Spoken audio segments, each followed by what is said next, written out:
بسم اللہ الرحمن الرحیم۔ السلام علیکم ورحمۃ اللہ وبرکاتہ۔ حضرت ابو سعید خدری رضی اللہ عنہ سے روایت ہے کہ رسول اللہ صلی اللہ علیہ وآلہ وسلم نے فرمایا، مومن بھلائی یعنی علم سے کبھی سیر نہیں ہوتا، وہ علم کی باتوں کو سن کر سیکھتا رہتا ہے یہاں تک کہ اسے موت آ جاتی ہے اور جنت میں داخل ہو جاتا ہے۔ حضرت ابو ہریرہ رضی اللہ عنہ سے روایت ہے کہ رسول اللہ صلی اللہ علیہ وآلہ وسلم نے فرمایا،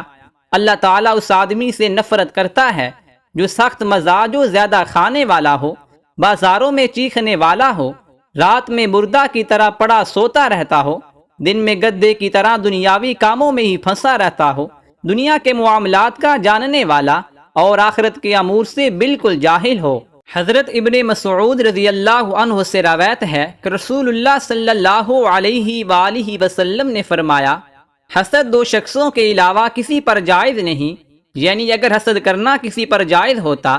تو یہ دو شخص ایسے تھے کہ ان پر جائز ہوتا۔ ایک وہ آدمی جس کو اللہ تعالیٰ نے مال دیا ہو اور وہ اسے اللہ تعالیٰ کی رضا والے کاموں میں خرچ کرتا ہو،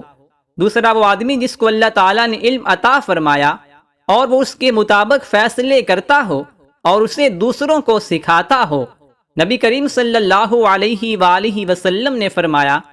اس شخص کی ناک خاک آلود ہو، اس شخص کی ناک خاک آلود ہو، پھر اس کی ناک خاک آلود ہو۔ سوال ہوا، اے اللہ کے رسول صلی اللہ علیہ وآلہ وسلم، وہ کون شخص ہے؟ تو آپ صلی اللہ علیہ وآلہ وسلم نے فرمایا، جس نے اپنے والدین کو یا ان میں سے کسی ایک کو بڑھاپے میں پایا اور ان کی خدمت کر کے جنت میں داخل نہیں ہو سکا۔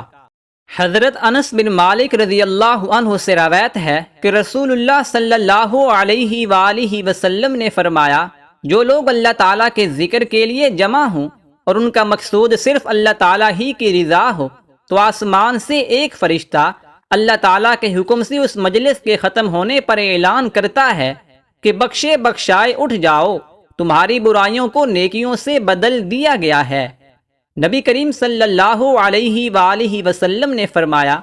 تین آدمی ایسے ہیں جنہیں اللہ تعالیٰ روز قیامت دیکھے گا بھی نہیں، ایک والدین کا نافرمان، دوسرا مستقل شراب پینے والا،